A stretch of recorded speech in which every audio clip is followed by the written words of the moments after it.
So it's a way different setup. I had to learn that the estate planning comes first, then there's trust formations. Okay. So then I can go to the bank because I have a separation between the two. And now I can have accounts for the difference. And then once I have these accounts, I can now make my reports. So it's estate planning, trust formations, banking, then reporting. Okay. I'm on a mission and my mission won't stop. I'm on a mission and my mission won't stop. I'm on a mission and my mission won't stop. Okay. Did you know? What's going on, YouTube? My name is Relatable, and today I want to talk to you guys about a few mistakes I've made with estate planning. Number one, I'll say I generally didn't comprehend at first how my social and my birth certificate were two different names. As in, like when you look at the card versus when you look at the birth certificate, those had two different names. And then I also had to realize too that those were two different identification numbers for those two names, if that makes sense. Once I realized that, that's when it dawned on me those numbers are irrevocably affixed to that certificate into that card. Okay. That was the first mistake I didn't realize. I was merging the names together because my birth certificate has John Henry Doe. The social has John H. Doe. See what I'm saying? Get that comprehended. Also, that'll help you when it comes to bills because when they say your John H. Doe owes this obligation, but you don't have any credentials with John H. Doe, like your BC and your social, they don't have John H. Doe, right? So now you can challenge that obligation. That's another nugget.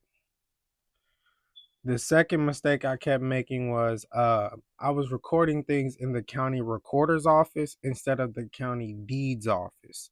And when I was doing that, it made so much sense why nothing really was going through or being successful at first because the county recorder's office holds no weight when it comes to your private affairs. It's the deeds office where you'll be judged based on your noble deeds. That's even in the Bible.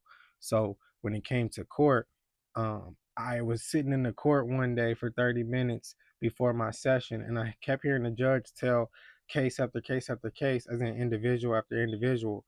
I'm sorry, but I don't see that on the record. So after a while, it dawned on me, what if they're just talking about they don't see nothing in the deeds office, in the deeds records?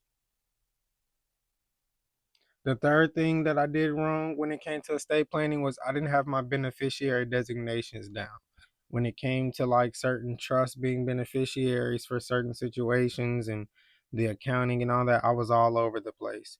When I finally laid out my foundation, I started to see, okay, cool, based on the dynasty trust, dispensing to these trusts here, how can the account be affiliated with that dynasty trust so these entities can get this account, or one of these entities I should say. And so in that sense I had to start with a inter vivos. Now that inter vivos is either irrevocable because you trust yourself, or it's revocable and you comprehend how to express that the grantor is no longer here. Just saying. So that would basically mean that once the grantor, who's also trustee, has passed, it's now irrevocably set. That's basically the purpose of a revocable inter vivos. Irrevocable means the grantor no longer has control because he gave it to a trustee. So just to get you guys on a roll. The fourth thing was leaning into number three. Basically, I kept merging trust and estate planning together when trust and estate planning does not have the same exact formatting. An estate plan revolves around the estate and the individual. Basically, the individual is appointing someone to be over their estate, and they also want someone else to benefit, or they want that person to benefit depending on the structure.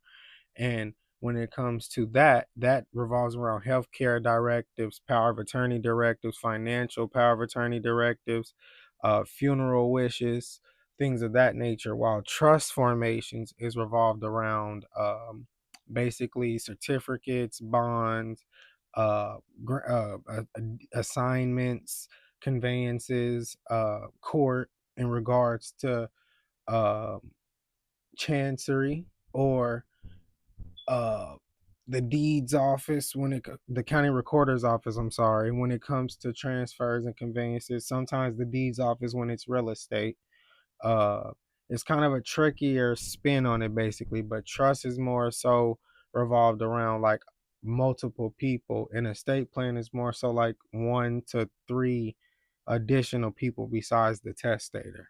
So you kind of get the point that they're somewhat the same, but they're not, because in a trust you'll need like your trust certificate, your trustee certificate, your abstract of trust, your trust indenture, so on and so forth. Your power of attorney would be a power of attorney to the trust or an agent to the trust.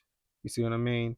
So it's a way different setup. I had to learn that the estate planning comes first, then there's trust formations. Okay. So then I can go to the bank because I have a separation between the two. And now I can have accounts for the difference. And then once I have these accounts, I can now make my reports. So it's estate planning, trust formations, banking, then reporting. Okay. Last but not least, number 5, I basically was over notarizing everything. Everything didn't need to be notarized. Everything didn't need to be certified. Everything didn't need to be authenticated. So when I sat back and seen that, I said, wait a minute. Some of these documents I'm not even enforcing or the original issuer of. Some of these documents, like my motor vehicle record or my name change that I do with the court, none of these things I'm really in control of.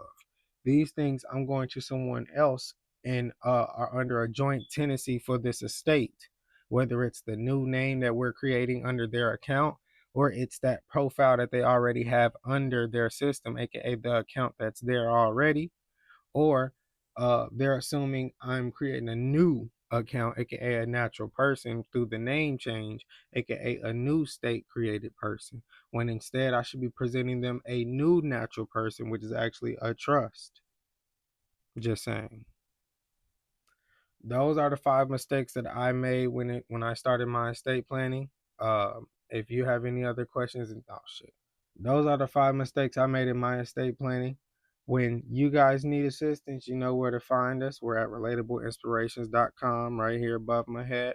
Other than that, my name is Relatable, also known as Only One Relatable. Thank you all for attending today's episode. I'm on a mission and my mission won't stop. I'm on a mission and my mission won't stop. I'm on a mission and my mission won't stop. Okay.